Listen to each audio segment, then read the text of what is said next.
pièce bi benn tonton bi nga xam ne ku tudd tonton Max moom daanaka moom moo ko géré. li ñu bëggoon jàllale mooy théâtre bi léegi dañ ko yàq léegi ci message boobu noonu dañoo bëgg a won nit ñi ni théâtre bi ñuy yàq dañ ko war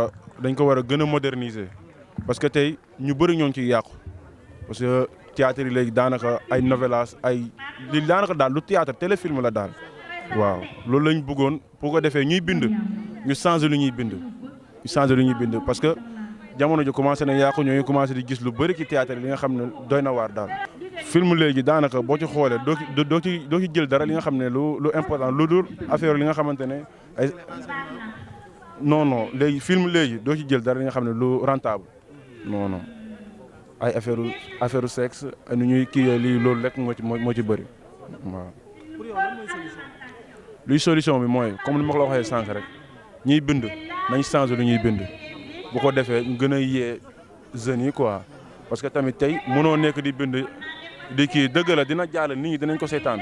mais tamit man bu ma sañoon ñu gën a bind li nga xamante ne lu yee nit ñi li nga xamante ne tey nit suba fépp fooy mënta dem di nga fa maanaam ku lay xool wala ñu lay recevoir dañ gis yow li nga xamante ne lu baax.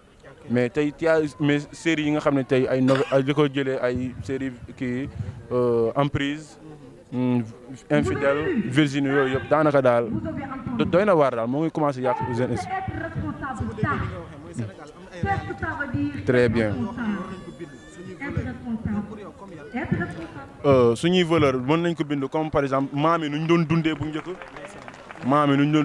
daanaka sax boo xoolee bu baax maam yi ñoom ñooñu daan gën a gudd fan léegi mun naa la ne te jeunesse bi léegi mun nga gis sax autant li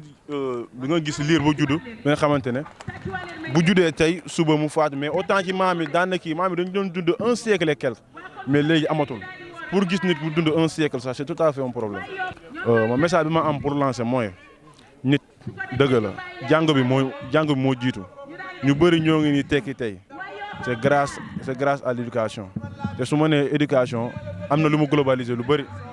tey man bu ma amee lu may wax mooy li may yee jeunes yi ak ñi nga xam ne ñu ma mag tamit ñi nga xam ne commencé nañ ci bu ma sañoon ñu bàyyi